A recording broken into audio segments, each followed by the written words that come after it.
Olá pessoal do terceiro ano, tudo bem com vocês? Professor Raíssa Noleto aqui, trazendo para vocês um conteúdo muito legal aí de literatura. Especificamente, nós vamos começar a falar das escolas literárias. Nós faremos uma revisão aí das escolas, certo?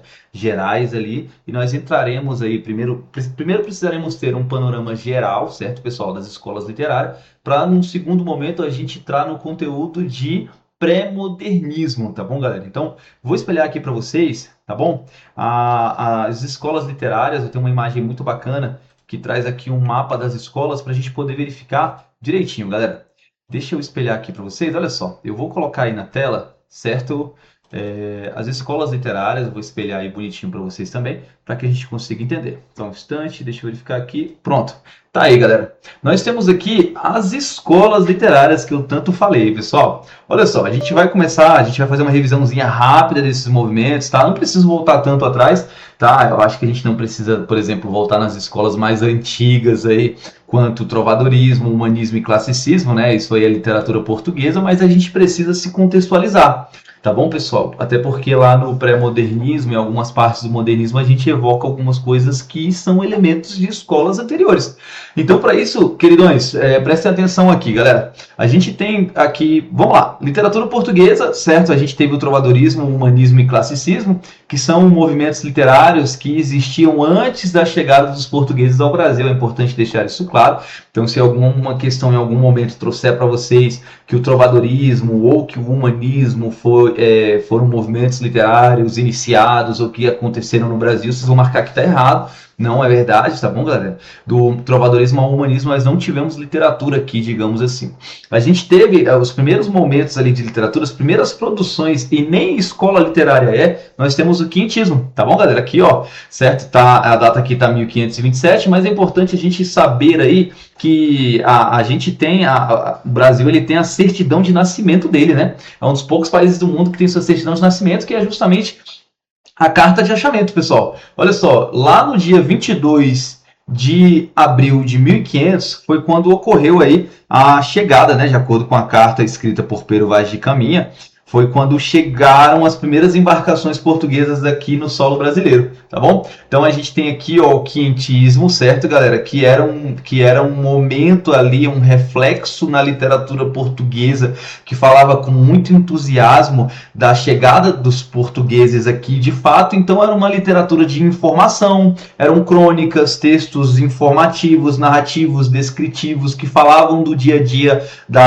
do pessoal que estava aqui, né, dos portugueses, das primeiras interações com os indígenas também, certo? Então a gente tem essa literatura aí de informação, tá bom, galera? Basicamente, a carta de achamento, galera, o texto que era produzido aí nesse tempo, é importante a gente sempre deixar isso bem frisado, o movimento prezava, assim, não era um movimento, né, galera? A literatura, ela falava de duas questões importantes. A primeira delas era justamente informar a coroa portuguesa sobre o que estava acontecendo aqui no Brasil, certo? As riquezas que estavam aqui, os povos, os costumes, como é que eram as paisagens, né? Inclusive eles ficaram muito impressionados com a beleza dos trópicos aqui brasileiros. E depois eles falavam também sobre a importância de se catequizar os indígenas. Então, voltando aqui, galera, é importante a gente lembrar que os dois objetivos principais da literatura portuguesa eram justamente ali, a literatura portuguesa lá do quinhentismo, eram justamente aí trazer uma literatura de informação e de catequese, certo? Então, ok, os portugueses chegaram aqui, certo? E começaram a explorar a colônia, né? Que nós éramos uma colônia nesse momento.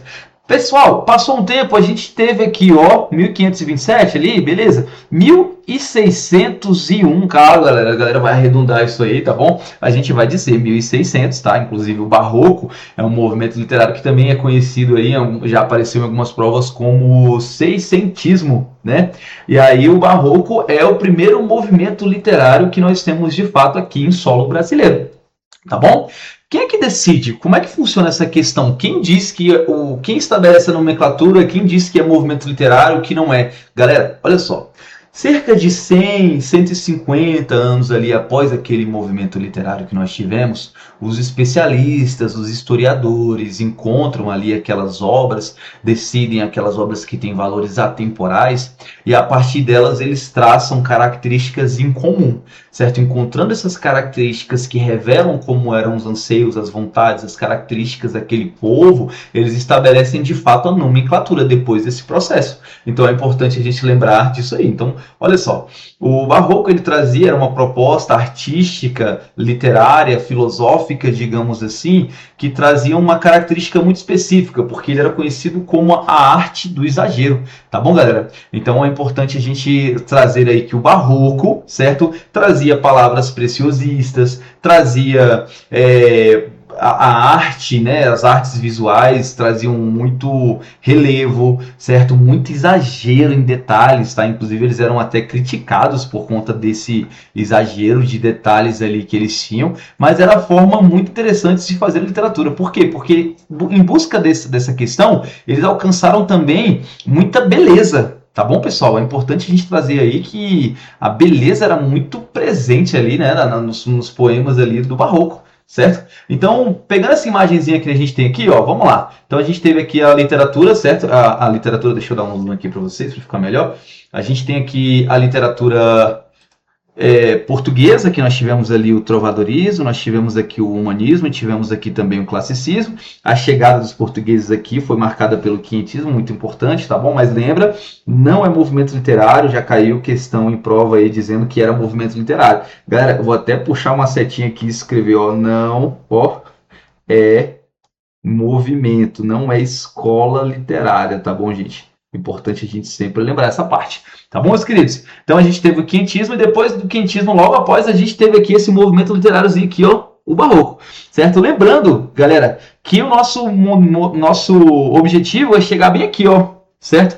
Aqui, nesse ponto aqui, mais ou menos, ali no início dos anos 1900, nós teremos ali, certo?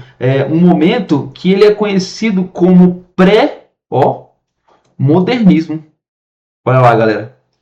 Beleza? A gente vai entender o que estava rolando ali, certo? Isso no Brasil.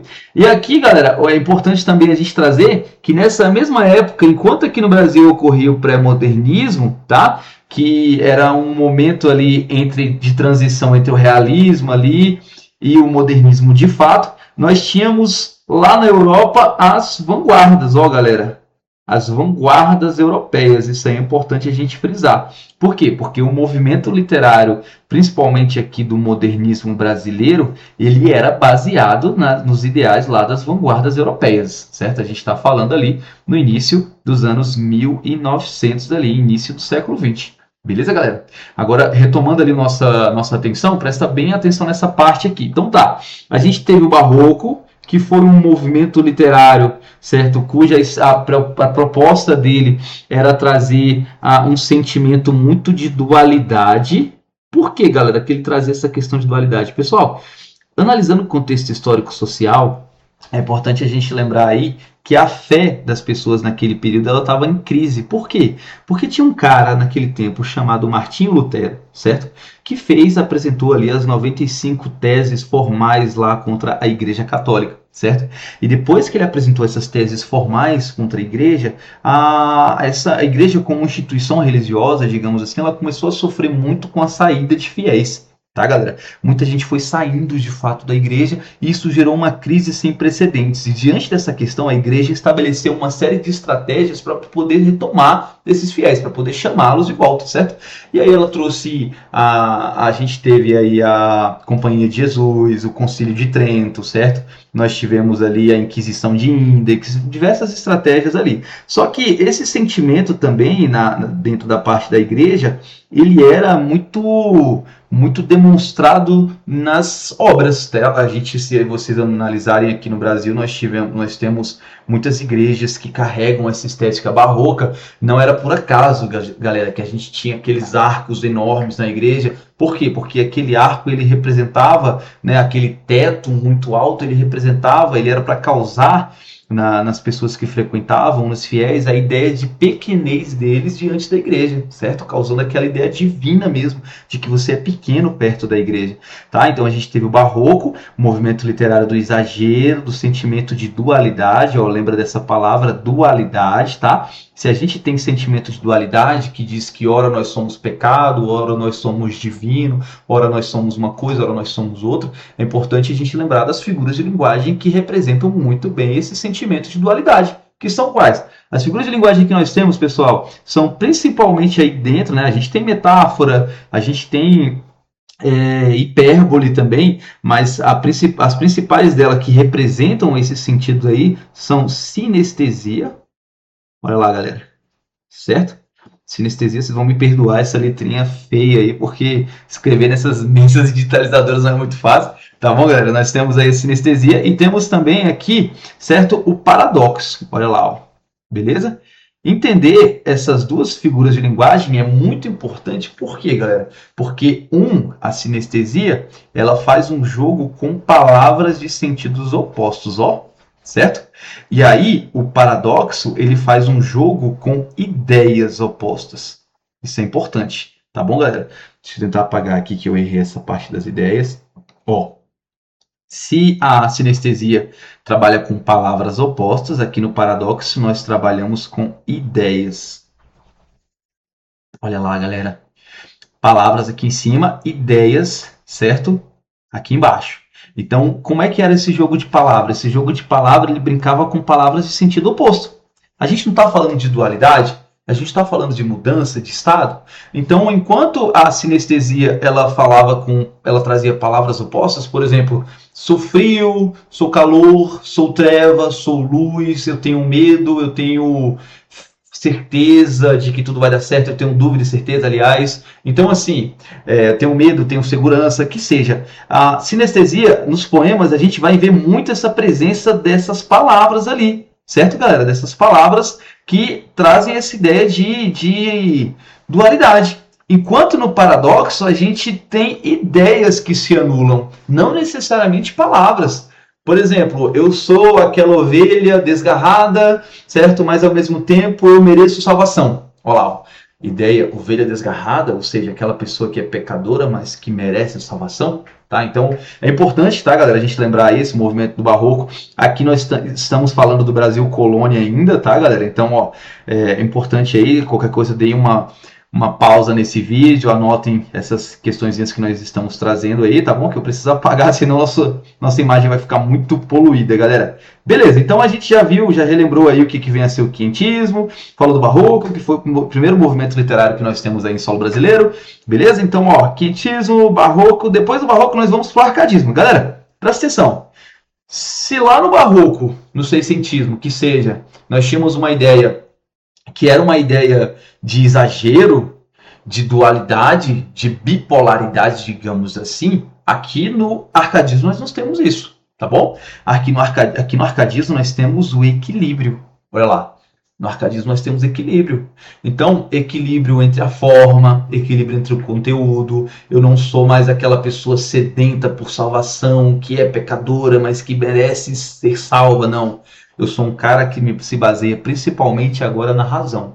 Inclusive, galera, é importante a gente lembrar que o arcadismo ele tem outras nomenclaturas, ele possui outros nomes, outras denominações aí que podem aparecer na prova em vez de arcadismo necessariamente, tá bom? O nome arcadismo ele vem da Arcádia Lusitana, que eram os lugares onde os poetas acreditavam, né? Que eles iam até lá, e lá eles tinham uma inspiração, certo? Para poder fazer composições dignas dos deuses. Que deuses são esses? Olha só, galera. Quando eu falo de arcadismo, eu estou falando também de neoclassicismo, ó. Olá, ó. Outra nomenclatura aqui, peraí, que ficou, ó.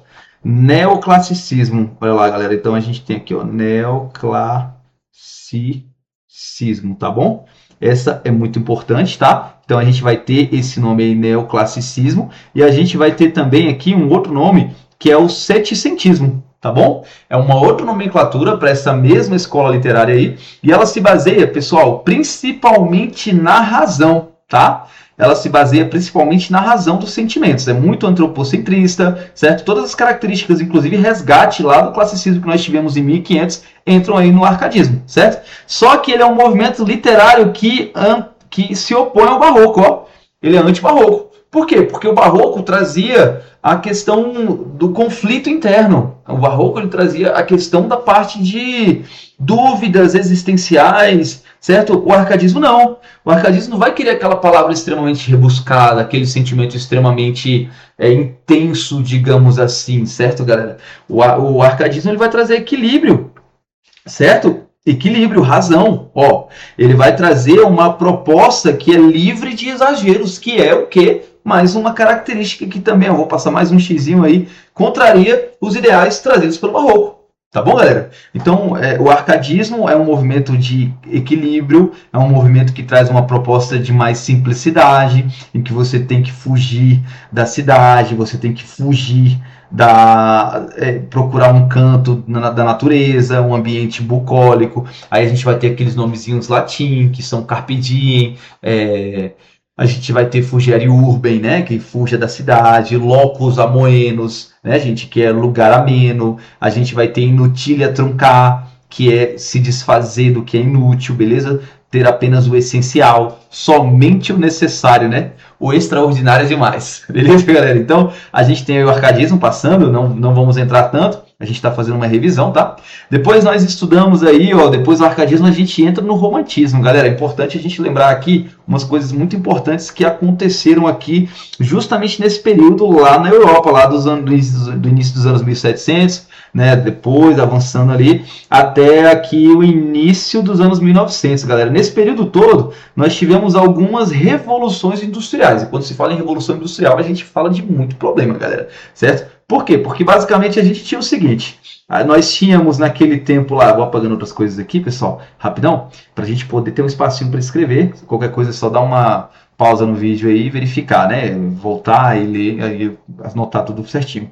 Nesse período aqui, meus queridos, ó, nós tivemos aqui, certo? Até ali, ó, beleza? No início dos anos 1900, a gente teve aí Revolução Industrial. Olha lá, a gente teve a primeira, a gente teve a segunda Revolução Industrial, tá bom, galera? E isso aí é importante, por quê? Porque a gente teve aí um marco que de fato apresentou uma nova proposta, uma nova maneira de uma nova proposta, assim, digamos, econômica para a época, certo, galera? Por quê?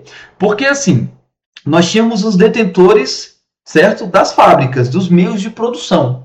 Esses caras, esses detentores, eles detinham ali a produção com eles. Tinham muitas pessoas que trabalhavam para eles. Agora você imagina o seguinte, você está num galpão e você tem lá naquele galpão, certo, 30, 40 pessoas trabalhando para você, produzindo, por exemplo, algum tipo de tecido, certo? Alguma coisa desse sentido. De repente bate um senhor inglês à sua porta e fala assim, olha, tem uma máquina que produz por 40 homens numa velocidade muito maior do que 40 homens conseguem produzir, certo? E você não vai gastar tanto dinheiro com essa máquina quanto você está gastando com esses seus funcionários aí. O que você vai fazer? Você vai permanecer com os 40 homens? Você, né? Você não vai. Não foi o que aconteceu, certo? Os donos das indústrias compraram as máquinas. E aí o que aconteceu? Eles produziram muito mais rápido, muito mais rapidamente. Aquela produção desenfreada, ganharam muito dinheiro, cresceram muito. Mas ao mesmo tempo a gente foi criando também uma massa de pessoas miseráveis.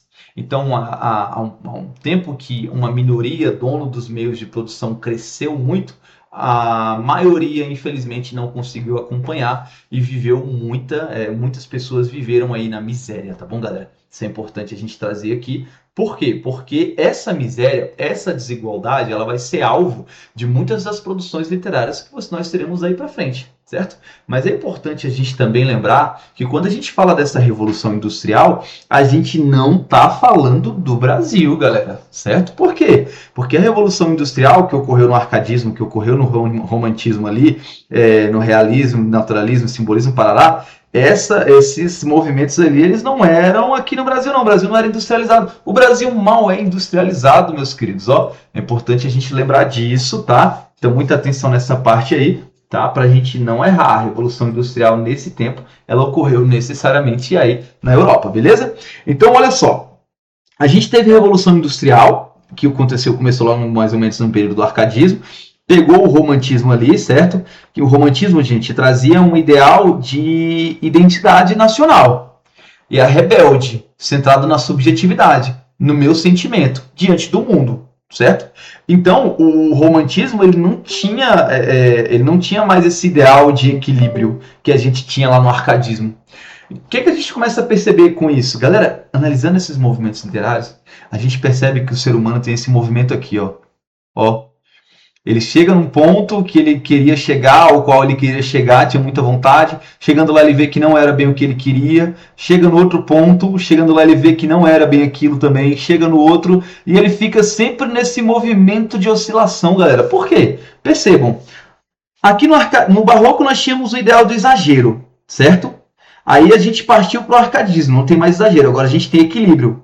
De repente a gente foi para o romantismo, que era um movimento muito centrado na subjetividade, na rebeldia, num sofrimento exagerado. Estão percebendo? Aí de repente a gente sai do romantismo e entra no realismo. Galera, no realismo não tem subjetividade, não tem mais nada centrado no eu. Tudo é centrado na sociedade. Então percebam aqui, meus queridos, ó, saindo do romantismo e entrando no realismo, a gente já teve mais uma oscilação, tá bom?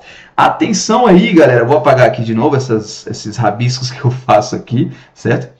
Entrando aqui nesse realismo aqui que nós temos, tá, meus queridos? Esse realismo aí, ele traz movimentos que se opõem, características que se opõem aí ao romantismo, tá bom, galera? Então, olha lá. A gente tem o realismo. Esses 4 movimentos aqui, galera, são praticamente simultâneos. Ó, eles ocorreram praticamente no mesmo momento. Na prosa, nós tínhamos aqui esses dois. Ó, nós tínhamos aqui esses dois, tá bom? Na prosa, principalmente, tá? Eles eram muito parecidos em vários aspectos. Só que o realismo ele se preocupava muito em demonstrar a realidade, enquanto o naturalismo ele se preocupava muito mais em demonstrar uma visão a partir de uma estrutura, de uma proposta apresentada pelo Darwin. Olha lá, apresentada pelo Darwin. Então a gente tinha, galera, é importante lembrar que nesse período aqui, certo, de 1880, a gente tinha uma série de grandes estudiosos trazendo um monte de proposta que revoluciona mais tarde a ciência, que traz uma nova maneira de ver a vida. A gente tinha Freud, que é o pai da psicanálise, explicando a mente humana. A gente tinha Darwin, que era apresentando uma proposta muito mais centrada na maneira de ver o ser humano como um bicho, como um animal, e o naturalismo ele trazia muito isso, o ser humano mais visceral, o ser humano mais cruel, que é capaz muitas vezes de roubar, de mentir, de ser corrupto, de matar até quando ele encontra o seu instinto de preservação, digamos assim, ser ali ameaçado, né? Então ele vê o ser humano como um bicho necessariamente, e muitas vezes ele traz a comparação aí, tá bom? Só pra gente relembrar aí. Realismo, o que a gente tem de exemplo aí? Realismo a gente tem aí Dom Casmurro, tá bom, galera? E o naturalismo, de exemplo, a gente teria, por exemplo, o Curtiço. Olha lá, galera. Certo? Os dois são obras aí de prosa, ó, os dois são prosa aí. O Curtiço, do Aloysio Azevedo, certo? É uma obra do naturalismo. E o Dom Casmurro, Memórias Póstumas de Brás Cubas, nós temos um exemplo da prosa do Machado de Assis. Tá bom, galera? Então anotem bem isso aí, deixem isso aí bem certinho. E o que a gente tem aí de parnasianismo e simbolismo? Queridões, parnasianismo e simbolismo, a gente tem isso na poesia, tá bom? O parnasianismo, ele tinha um mote que era arte pela arte, ó, a arte pela arte. Então ele dizia que ele não tinha a arte não tinha outra ambição a não ser encantar, certo? O simples beleza de um poema, a simples beleza daquela produção ali, ela já era o suficiente para se valer em si, tá bom? Arte pela arte, tá bom, queridões? E muitas vezes também eles comparavam o fazer a confecção da poesia ao trabalho de um ourives, que é aquele ofício, né, da pessoa que produz, que confecciona joias. Então ele falava do martelo, falava da lima, falava do relevo, da produção de detalhes da joia ali, e ele trazia que ele era como se fosse um ourives e que a joia dele era de fato a sua poesia, beleza?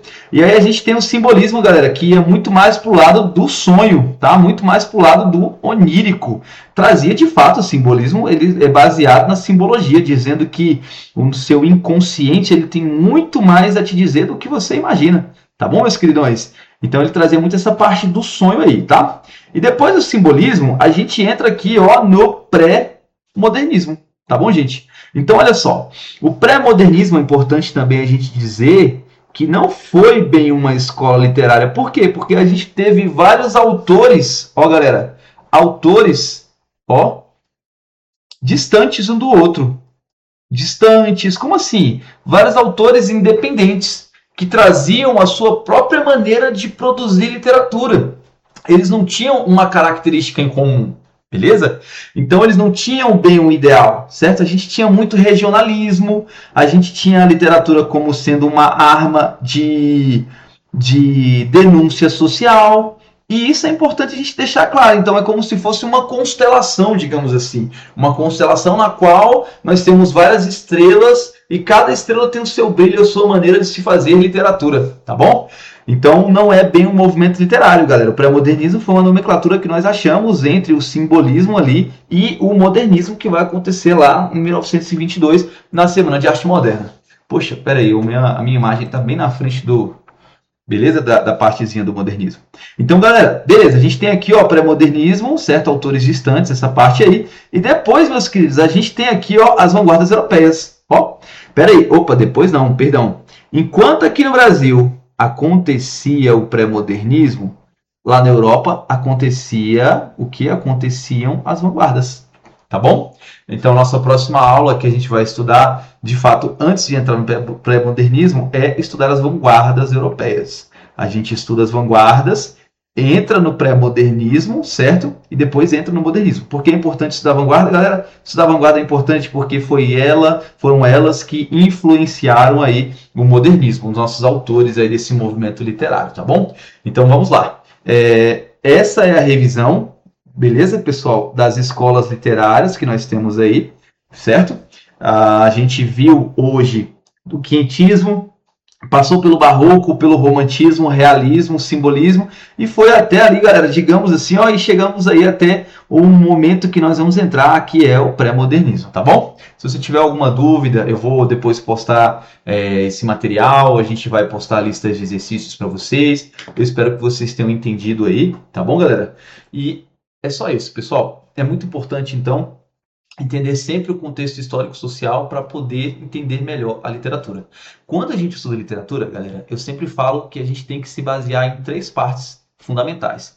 A primeira delas, contexto histórico-social. A segunda delas, características daquele movimento literário. E a terceira, os principais autores. Sabendo dessas três partes, a gente vai seguir para análise das obras, tá? Não deixem de ler poesia, galera. Por quê? Porque se você não lê a poesia, você não consegue entender exatamente como que aquela figura de linguagem está agindo no poema. Você não consegue entender como que é a dinâmica, o funcionamento da poesia. E aí você com certeza fica para trás na resolução das questões. Quem estuda literatura precisa entender contexto histórico-social, características do movimento literário, autores e ler as obras, tá bom, galera? Fico por aqui, agradeço aí demais a atenção de vocês e vamos estudar. Força, queridos, até mais!